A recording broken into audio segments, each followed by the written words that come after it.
Bilan sur l'expression du patrimoine génétique. Expression du patrimoine génétique, ça veut dire quoi? Alors globalement, on a un gène, donc on a une séquence d'ADN. Ce gène doit s'exprimer. Comment est-ce qu'il s'exprime? Eh bien, en 3 étapes. Première étape, il va y avoir une transcription. La transcription va faire en sorte qu'un pré-ARN messager va être formé. Ce pré-ARN messager va subir une maturation, c'est-à-dire un épissage, qui va le transformer, entre guillemets, en un seul acide aminé, un seul ARN messager ou plusieurs ARN messagers. Et chacun ou cet ARN messager va subir ce que l'on appelle la transcription et on obtiendra de ce fait-là une protéine. Donc à partir d'une séquence d'ADN, au niveau du gène, donc au niveau des allèles, on obtient une séquence de nucléotines. En fait, la séquence de gène du gène, c'est une séquence de nucléotines. Bon. Donc à l'issue de la transcription, on obtient à nouveau une séquence de nucléotines. Bon, l'uracile remplace la thymine. Il n'y a pas de thymine dans les ARN messagers. Et à l'issue de la traduction de cet ARN messager ou de ces ARN messagers, on obtient une séquence d'acides aminés que l'on appelle une protéine. Alors ces ARN messagers et ces protéines constituent le phénotype moléculaire. Donc on part du génotype, on arrive à 2 phénotypes dont l'un sera un intermédiaire entre le gène et la protéine. Donc la protéine, c'est le phénotype moléculaire.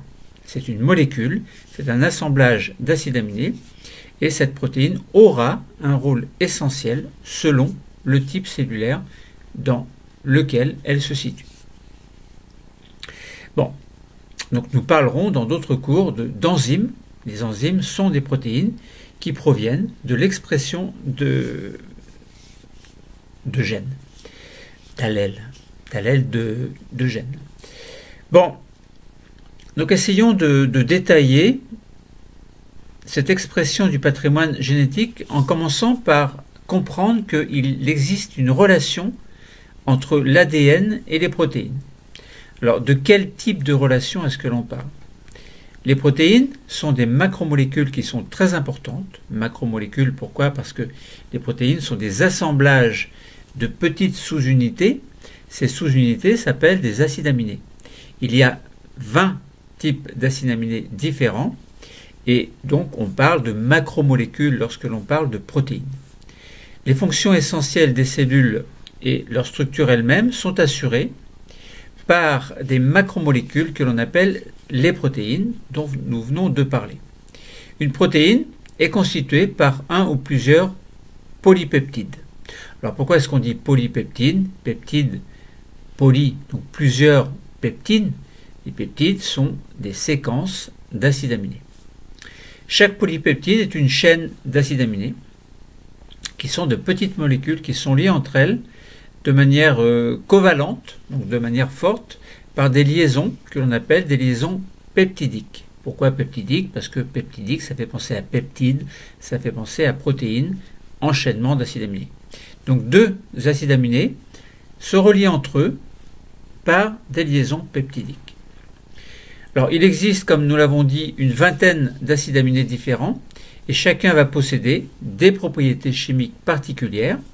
Donc nous avions vu par exemple dans le cas de la drépanocytose qui est une maladie d'origine génétique, on a vu qu'il y avait un remplacement d'une adénine par une thymine. Donc c'était une mutation qui avait lieu au cours de l'évolution.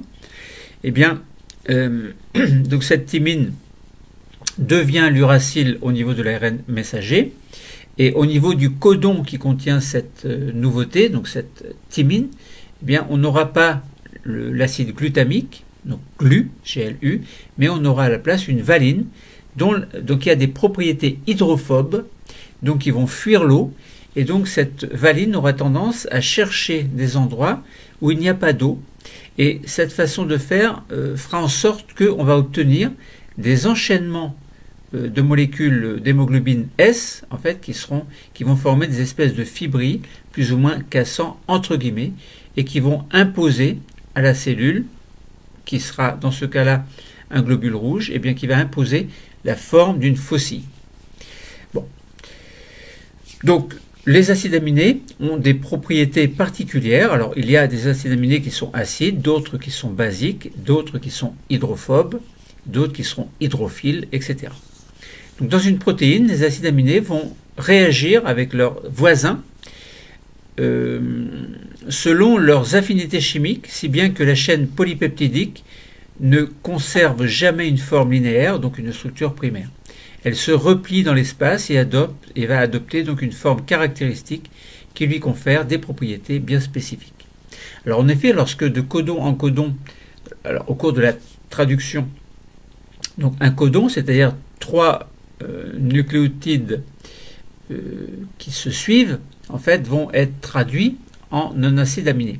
Eh bien, l'acide aminé va se fixer, puis après le deuxième va se fixer à un autre acide aminé, c'est-à-dire à la deuxième correspondance correspondant au deuxième codon. Donc ces deux acides aminés vont se fixer par des liaisons peptidiques, et imaginons que l'acide aminé numéro 1 ait une propriété hydrophobe et l'autre une propriété hydrophile, eh bien on va avoir des interactions avec l'environnement. Et si on a par exemple un acide aminé plutôt acide qui est à côté d'un acide aminé plutôt basique, bon, pareil, il y aura des interactions qui vont faire qu'il y aura peut-être une tendance à la neutralité, etc. Bon, bref, tout ça pour dire que on est censé obtenir une séquence linéaire d'acides aminés dans la protéine à mesure que la traduction se fait, mais dû au fait que ces acides aminés ont des propriétés différentes, on va avoir une espèce de structure en 3 dimensions qui va pouvoir se construire petit à petit. Alors les gènes vont contrôler, donc de ce fait-là, les gènes contrôlent la synthèse des protéines, évidemment, puisque l'expression des gènes donne une protéine. Alors différentes expériences historiques ont montré que des mutations qui touchent un gène affectant le fonctionnement des protéines met en évidence le fait que ce gène va bien contrôler la synthèse d'une protéine. Alors, ces expériences ont abouti à un concept de gène, un gène, une protéine. Alors maintenant, on sait bien que ce n'est pas tout à fait vrai, parce qu'un gène va correspondre, suite à la maturation de l'ARN précurseur, eh bien, plusieurs ARN messagers qui, eux-mêmes, chacun, vont donner une protéine. Bon, différente. Donc, 2 protéines différentes. Donc là, on voit bien qu'on n'est pas à un gène, une protéine, mais on serait plutôt à un gène, une éventualité d'obtenir plusieurs protéines. Alors cette idée, donc un gène, une protéine, a été affinée, évidemment, avec le temps. Par exemple, dans le cas des malades, donc de maladies génétiques qui vont toucher l'hémoglobine, on a constaté qu'une mutation de l'ADN modifiait un acide aminé dans la protéine. Par exemple, je vous ai parlé tout à l'heure de la valine à la place de l'acide glutamique, ou glutamate. Eh bien, cette valine, qui a des propriétés hydrophobes, va modifier la structure de la protéine qui, à la base, ne devait pas contenir cet acide aminé hydrophobe. Donc là, on a pu comparer également la position des mutations sur un gène donné et la position d'acide aminé sur la séquence de la protéine correspondante. Bon.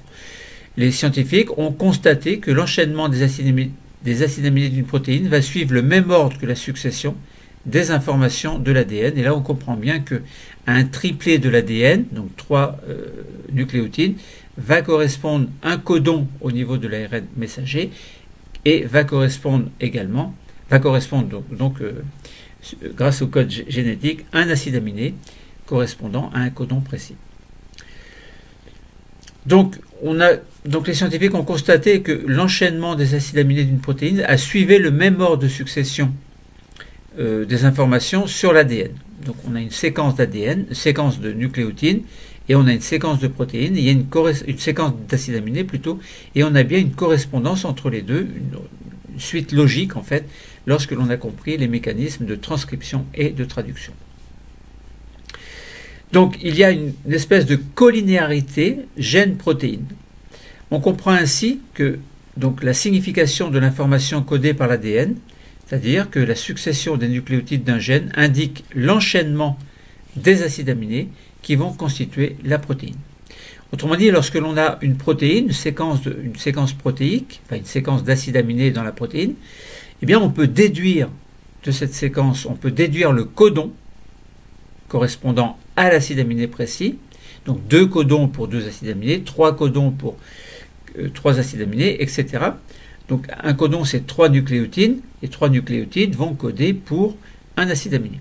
Et on peut même remonter à partir de l'ARN messager qui contient les codons, on peut même remonter à la structure du gène, donc de l'ADN, de la séquence de l'ADN.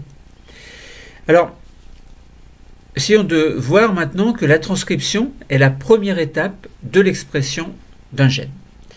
Alors là, donc il faut un intermédiaire. Cet intermédiaire sera cet ARN messager, donc au tout départ ce précurseur qui, suite à l'épissage, donc la maturation, va donner un ou plusieurs ARN messagers qui, eux, seront directement traduits. Chez les eucaryotes, l'ADN est toujours localisé dans le noyau cellulaire. C'est une espèce de protection en fait de l'information génétique. Donc ce noyau, il est séparé du cytoplasme par une enveloppe nucléaire. Donc on a autrement dit le nucléoplasme, on a la membrane nucléaire autour. Dans le noyau, donc, il y a l'information génétique qui ne doit pas sortir, donc du moins au sein des chromosomes, donc les ADN ne doivent pas sortir de ce noyau. Et c'est pour ça que c'est indispensable qu'il y ait un intermédiaire. Donc je disais, chez les eucaryotes, l'ADN est toujours localisé dans le noyau cellulaire qui est séparé du cytoplasme par l'enveloppe nucléaire. À aucun moment cet ADN ne quitte le noyau et c'est pourtant, alors sauf lorsqu'il y a des divisions où le noyau disparaît mais se reforme après, donc au cours de la réplication par exemple, et au cours de la, pas au cours de la réplication mais au cours de la mitose ou de la méiose, à un moment donné le noyau va disparaître. Donc la membrane nucléaire va disparaître puis se reformer après. Donc c'est un petit peu un cas exceptionnel. Mais autrement, lorsque la cellule réalise sa vie, entre guillemets, donc l'information génétique ne sort pas du noyau. Alors, donc à aucun moment cet ADN ne doit quitter le noyau, et c'est pourtant dans le cytoplasme que s'effectue la synthèse des protéines. La synthèse des protéines, c'est quoi? C'est ce qui provient, donc c'est l'issue de la traduction. La traduction, c'est le fait qu'un ARN messager va être traduit grâce à son système de correspondance codon-acide aminé, donc va être traduit en une séquence d'acides aminés. Bon, donc qui va constituer bien sûr une protéine. Donc cette synthèse ne peut être dirigée par l'information génétique que si des copies du gène à exprimer sont exportées du noyau vers le cytoplasme. En effet, suite à la transcription, eh bien, on obtient des ARN messagers qui vont, eux, pouvoir sortir, ils peuvent sortir du noyau, donc par des pores nucléaires, et se retrouver dans le cytoplasme. Et là, ces ARN messagers donc, vont pouvoir subir ce que l'on appelle la traduction. Donc, ces ARN messagers peuvent sortir, ce sont des copies, on garde l'original au sein du noyau, donc il n'y a pas de problème, il n'y a pas de risque de perte de l'information génétique originale. Alors, donc cette synthèse ne peut être dirigée par l'information génétique que si des copies du gène à exprimer sont exportées du noyau vers le cytoplasme, comme je vous disais. Donc ces copies sont fabriquées dans le noyau sous forme d'ARN précurseurs, donc ce sont des ARN messagers précurseurs. Donc c'est une molécule qui est très proche de l'ADN, et cette étape, bien sûr, s'appelle la transcription. Et suite à la transcription, on obtient une molécule qui ne contient qu'une seule chaîne. L'ADN a 2 brins, double brin, donc 2 chaînes, alors que l'ARN messager n'est constitué que par une seule chaîne, enfin une séquence de nucléotides, mais formant une seule chaîne. Il n'y a pas 2 chaînes complémentaires qui sont reliées au niveau de l'ARN messager. Donc l'ARN, on dit aussi acide ribonucléique. Alors, si on compare avec l'acide désoxyribonucléique, désoxyribo, c'était le sucre qui avait subi donc donc on avait un désoxyribose, donc on enlève un OH, alors que pour l'acide ribonucléique, on ne l'a pas enlevé. Donc c'est une molécule qui est très proche de l'ADN, avec quelques différences, notamment l'ADN est monocaténaire, une seule chaîne. L'uracile remplace la thymine, que l'on trouve dans l'ADN, mais que l'on ne trouve pas dans l'ARN messager. Donc l'ARN ou acide ribonucléique est, comme l'ADN, une molécule qui est formée par une succession de nucléotides de 4 types différents, donc que l'on appelle adénine, uracile, cytosine, guanine. Donc les nucléotides de l'ARN diffèrent de ceux de l'ADN par le glucide qu'ils possèdent. Donc on passe du ribose, on a le ribose dans l'ARN et on n'a pas le désoxyribose évidemment, désoxyribose que l'on trouve dans l'ADN. De plus, le nucléotide T, comme je vous disais, donc il est remplacé par l'uracile, donc le nucléotide U. Alors nucléotide U, attention, on ne dit pas nucléotide U, la base azotée U, puisque un nucléotide c'est formé par une base azotée, un sucre et l'acide phosphorique. Et l'ARN est constitué donc d'une seule chaîne, comme nous avons dit. Alors, essayons de comprendre la transcription de l'ADN en ARN. Alors la transcription, elle nécessite l'action d'une enzyme que l'on appelle l'ARN polymérase. C'est une enzyme en fait qui va polymériser, qui va fabriquer entre guillemets l'ARN prémessager. Donc au fur et à mesure de sa progression le long de l'ADN, puisque évidemment la polymérase doit se fixer sur le double brin ADN, évidemment, cette ARN polymérase va incorporer des nucléotides qui sont libres dans le nucléoplasme, qui sont présents donc dans le noyau, par complémentarité, donc simple complémentarité. Donc si sur l'ADN on a une thymine, et bien sur la molécule d'ARN messager, on aura donc thymine, donc c'est adénine. On aura une adénine. Si on a une cytosine, on aura une guanine sur l'ARN messager, etc. Donc complémentarité des nucléotides, hein, vous avez compris, nous l'avons vu dans d'autres cours. Bon, c'est quelque chose que vous devez avoir acquis. Donc la guanine se place en face de la cytosine en face de la guanine, l'adénine se place en face de la thymine, mais on n'aura pas de thymine, on aura l'uracile à la place, donc qui sera en face du A. Donc le brin d'ADN est ainsi produit, il est complémentaire du brin d'ADN qui a servi de matrice et que l'on appelle le brin transcrit. Le brin transcrit de l'ADN, c'est un des deux brins qui va subir entre guillemets, ce que l'on appelle la transcription et donner l'ARN messager, donc, du moins le pré-ARN messager, donc le précurseur en fait. Donc par conséquent, donc, le message de l'ARN est identique à celui du brin non transcrit d'ADN, et à la différence du nucléotide U qui sur l'ARN occupe la place du nucléotide T de l'ADN. Donc plusieurs ARN polymérases vont se succéder le long d'un même segment d'ADN qui va entamer la fabrication à la chaîne d'ARN qui seront tous identiques entre eux et qui vont constituer autant de copies des informations génétiques donc, qui sont contenues dans le gène évidemment. Autrement dit, donc, on a des ARN messagers qui sont fabriqués en quantité plus ou moins importante. Pourquoi? Parce que, et ceci peut aller très rapidement, parce que les ARN polymérases, il y en a beaucoup, donc elles vont se succéder dans au cours du mécanisme de la transcription. Voilà, autrement dit, on a obtenu notre précurseur ARN messager qui maintenant va subir ce que l'on appelle la maturation.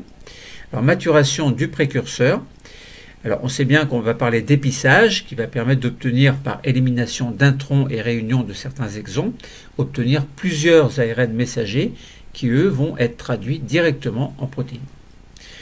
Chez les eucaryotes pluricellulaires, la longueur totale d'un gène est 5 fois plus importante que celle des ARN exportés dans le cytoplasme.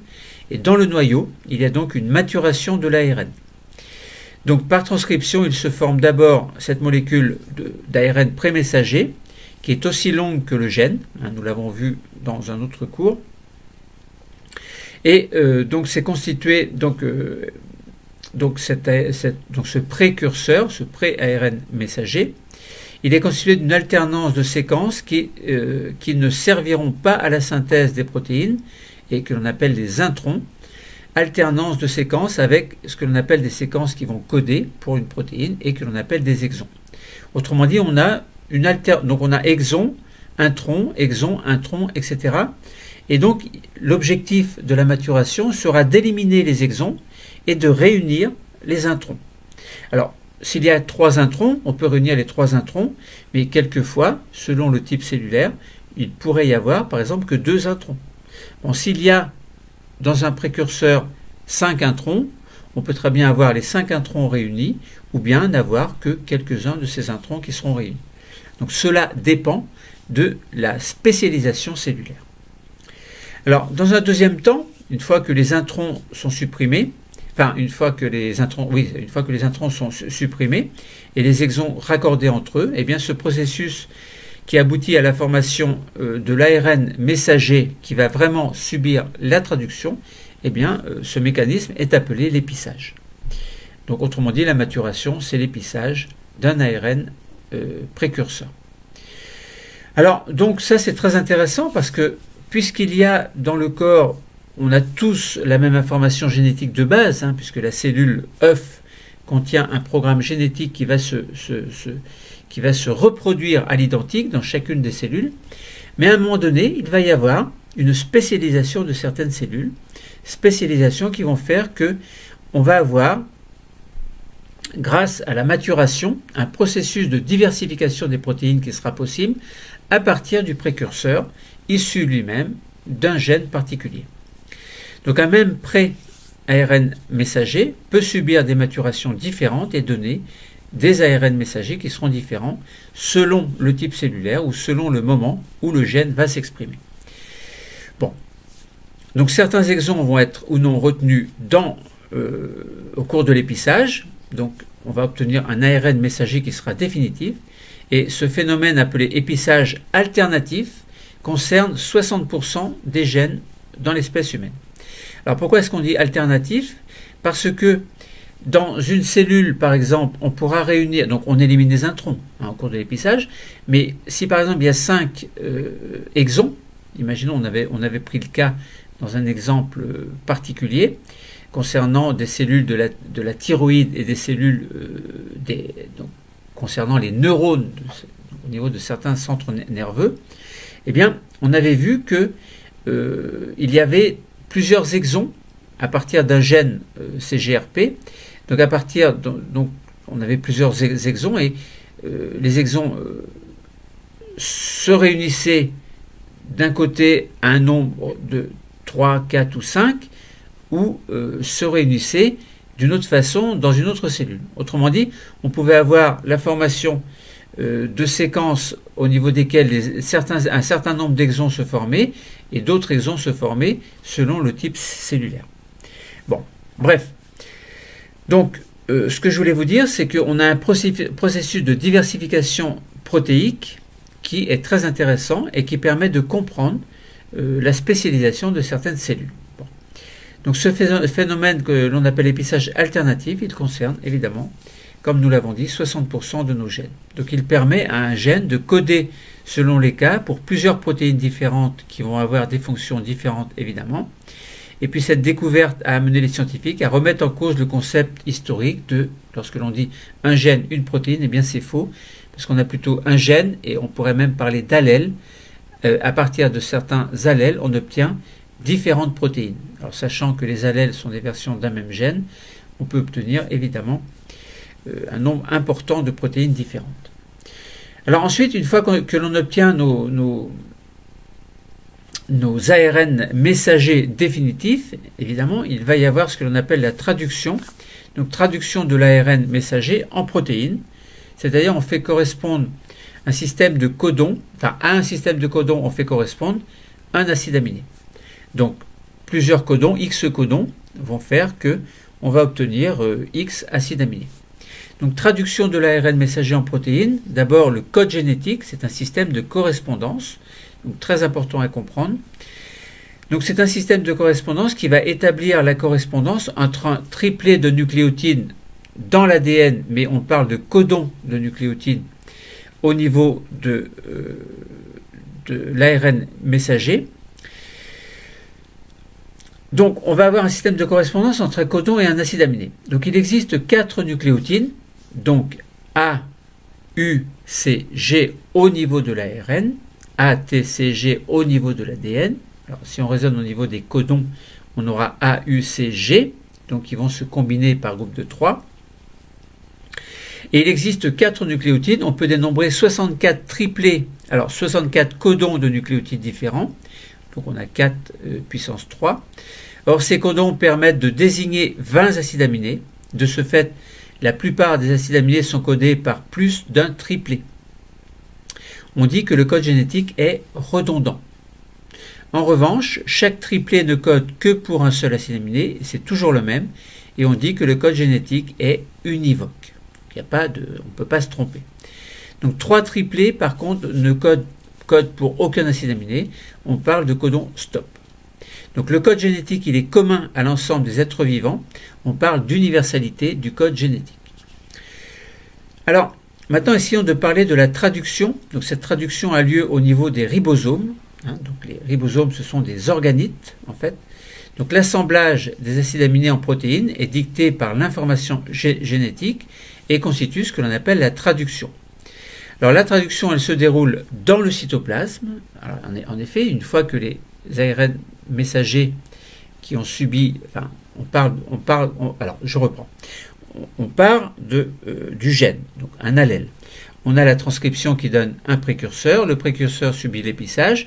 On obtient donc des différents types d'acides aminés, pas d'acides aminés, mais d'ARN messagers qui vont sortir du nucléoplasme pour aller dans le cytoplasme. Donc ils traversent la membrane nucléaire par des pores nucléaires. Et donc on se retrouve avec des ARN messagers qui sont là et qui vont subir ce que l'on appelle la traduction. Donc cette traduction a bien lieu dans le cytoplasme au niveau de structures un petit peu spéciales, donc des organites que l'on appelle des ribosomes. Alors les ribosomes sont formés de 2 sous-unités et donc ces sous-unités sont capables de reconnaître l'ARN messager, sont capables de se fixer sur une molécule d'ARN, évidemment. Enfin, ces ribosomes sont capables de se fixer sur une molécule d'ARN messager. Donc il y a 2 sous-unités. Et ces 2 sous-unités vont prendre en quelque sorte en sandwich la molécule d'ARN. Donc ces 2 sous-unités, donc il y en a une grosse et une petite, sont associées à la... Enfin, je reprends, je parle un petit peu trop vite. Donc les ribosomes sont formés d'une petite sous-unité capable de reconnaître et de se fixer sur une molécule d'ARN messager et d'une grosse sous-unité associée à la petite sous-unité et qui va réaliser l'assemblage des acides aminés selon le mécanisme de la traduction. Alors, à noter que la traduction commence toujours par un codon particulier de l'ARN messager. Donc c'est le codon initiateur, donc c'est l'initiation de la traduction qui commence toujours par le codon AUG. Donc il va coder pour une méthionine et cette méthionine, à l'issue de la traduction, sera éliminée. Alors, donc ensuite le ribosome va se déplacer de triplet en triplet en formant des liaisons peptidiques entre les acides aminés correspondant à chaque codon et l'acide aminé correspondant et l'acide aminé précédent donc dans la chaîne protéique. Donc c'est ce que l'on appelle l'élongation. Donc je répète, la traduction commence toujours par un codon initiateur, le codon AUG, puis le ribosome va se déplacer de codon à codon en formant des liaisons peptidiques entre les acides aminés qui vont correspondre donc à chaque codon. Donc on va avoir ce que l'on appelle une élongation de la séquence des acides aminés au sein même de la protéine à mesure que le ribosome se déplace. Donc cette phase d'élongation va se poursuivre, bien évidemment, jusqu'à ce qu'il y ait un codon stop, où là, à ce moment-là, les ribosomes, donc les 2 sous-unités des ribosomes vont se détacher et libérer, en quelque sorte, la protéine qui est passée d'une forme linéaire à une forme en 3 dimensions. Donc on va avoir, par exemple, une structure tertiaire. Voilà. Donc la protéine est libérée, elle est formée, voilà, elle a été fabriquée par traduction d'un ARN messager. Alors plusieurs ribosomes vont pouvoir effectuer la synthèse de protéines à partir d'un même ARN messager. Donc c'est très pratique, hein, c'est une économie de molécules, entre guillemets. Donc ces ribosomes vont se succéder sur un brin d'ADN et former un ensemble caractéristique que l'on appelle un polysome. Donc chaque molécule d'ARN messager gouverne ainsi la synthèse simultanée de 10 à 20 molécules protéiques identiques. Vous voyez qu'on peut obtenir des exemplaires de manière très importante. Alors ensuite, essayons de parler de régulation de l'expression des gènes. On a vu que donc il pouvait y avoir, donc, je vous invite à vous référer à d'autres séances, on a vu qu'il pouvait y avoir donc des régulations de l'expression des gènes au niveau de facteurs qui pouvaient être des facteurs internes ou des facteurs externes. Et à propos, on avait parlé d'ailleurs de puces à ADN, dont le principe est très intéressant. Je vous invite à aller voir ma vidéo sur l'expression des gènes qui va dépendre de facteurs externes, facteurs de l'environnement, où là je vous parle un petit peu de la puce à ADN. Bon, d'ailleurs je vous parle de puce à ADN dans d'autres vidéos. Bon. Alors, essayons de voir donc la régulation de l'expression des gènes. Une cellule n'exprime qu'une partie des gènes qu'elle possède. En exprimant des gènes différents, les cellules se spécialisent. Voilà, il y a une spécialisation. Donc ça veut dire que certains gènes vont être réprimés, d'autres au contraire vont être activés et vont pouvoir agir au sein même d'une cellule qui sera une cellule spécialisée. L'activité des gènes d'une cellule est donc régulée sous l'influence de facteurs internes, notamment au cours du développement, au cours de la vie intra-utérine, donc embryogenèse et au cours de la vie fœtale. Donc il va y avoir donc une régulation qui va conduire à une spécialisation plus ou moins importante de certaines cellules au sein même d'un tissu et donc d'organes. Donc on peut avoir également une influence de facteurs externes qui vont répondre aux conditions environnementales. Alors, les molécules qui sont appelées, donc il existe des molécules en fait qui s'appellent des facteurs de transcription qui vont pouvoir se fixer sur une séquence d'ADN régulatrice non codante et ainsi activer ou réprimer l'expression de gènes, et on parle là évidemment dans ces facteurs de transcription donc de facteurs internes. Donc facteurs internes, hein, je répète, qui peuvent avoir lieu de manière l'action de ces facteurs de transcription a lieu au cours du développement d'un être vivant à partir d'une cellule œuf, donc qui forme de nombreuses cellules, et les cellules vont se spécialiser, et donc intervention de ces facteurs internes. Alors voilà, donc on a des facteurs de régulation, autrement dit, qui vont pouvoir agir. Alors, si vous voulez une définition de facteurs de transcription, ce sont des molécules qui vont réguler, c'est-à-dire activer ou inhiber la transcription après sa liaison avec l'ADN. Hein, nous en avons parlé lorsque l'on a parlé de facteurs, donc de régulation de la transcription grâce à des facteurs internes. Si on parlait de séquences régulatrices, il s'agissait d'une partie de molécules d'ADN qui ne codait pas pour une protéine, mais qui influait le niveau de transcription des gènes présents. Donc voilà pour deux définitions, hein, c'était juste un petit rappel. Alors après, on a passé donc du génotype au phénotype. Alors c'est quoi le phénotype? C'est le résultat de l'expression d'un gène, d'un allèle. Alors en passant par l'ARN messager, le précurseur fait partie aussi du phénotype moléculaire. Et puis la protéine, bien entendu, fait partie également du phénotype moléculaire. Alors le phénotype, c'est l'ensemble des caractéristiques d'un être vivant. Il peut être défini à chacun des niveaux d'organisation du vivant, donc de la molécule à l'organisme, et en passant évidemment au départ, on part en fait d'un phénotype moléculaire qui correspond à la protéine et qui résulte donc de l'expression d'un gène, et à partir de ce phénotype moléculaire, on obtient au sein d'une cellule un phénotype cellulaire, donc au niveau cellulaire, puis les cellules elles-mêmes vont former un tissu, des organes, un organisme, et là on parle au-delà du phénotype cellulaire, on parle de phénotype macroscopique. Voilà, donc il y a ce que l'on voit de manière globale, le macroscopique, ensuite on descend au niveau cellulaire, puis on descend au niveau moléculaire, et on comprend que ce niveau moléculaire correspondant à une protéine bien spécifique correspond à l'expression d'un gène bien spécifique.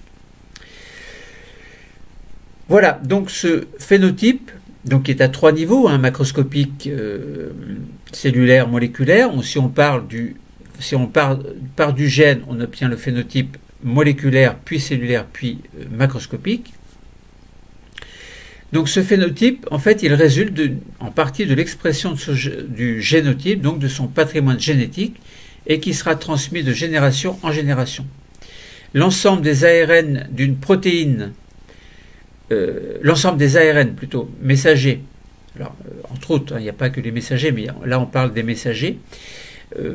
Lorsque l'on parle de la traduction, lorsque l'on parle de l'expression de l'information, on a plutôt tendance à parler des ARN messagers. Bon, il existe d'autres types d'ARN. Alors, donc ce que je voulais vous dire, c'est que l'ensemble des ARN et des protéines qui résultent de la transcription et de la traduction constituent ce que l'on appelle le phénotype moléculaire. Bon. C'est l'activité de ces molécules produite à partir de l'ADN qui va, en interaction avec de multiples facteurs, déterminer le phénotype cellulaire, donc on passe là au niveau supérieur du phénotype, et en définitive, on va passer à l'ensemble du phénotype macroscopique qui sera observable à l'échelle de l'organisme. Alors, donc voilà, on parle du génotype, on a des allèles, on peut avoir donc une protéine normale qui est issue de l'expression d'un allèle numéro 1, admettons, mais si cet allèle numéro 1 subit des mutations ou une mutation allélique, on peut obtenir un allèle numéro 2 qui résultera, dont l'expression donnera par exemple une protéine numéro 2. Alors, donc on a deux protéine numéro 1, protéine numéro 2. Protéine numéro 1 résulte de l'expression d'un allèle normal. Protéine numéro 2 résulte de l'expression d'un allèle anormal.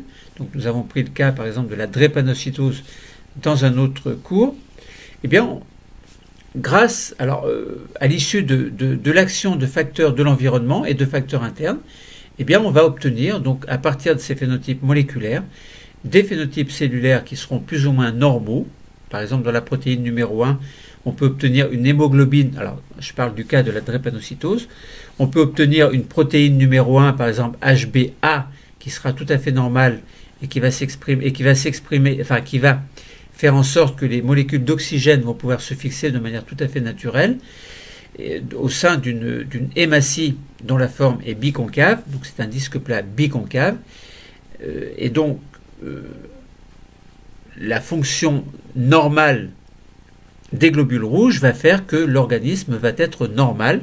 Par contre, dans la protéine numéro 2, l'exemple que nous avons pris, si on prend l'exemple d'une mutation au niveau de la drépanocytose, on obtient une protéine, par exemple HbS, qui sera anormale, dans ce sens où la valine, qui remplace le glutamate, va plutôt chercher des endroits où il n'y a pas d'eau, puisque cet acide aminé valine est hydrophobe, en fait, et on obtiendra donc un phénotype cellulaire tel que on aura des hématies en forme de faucilles qui résultent du fait que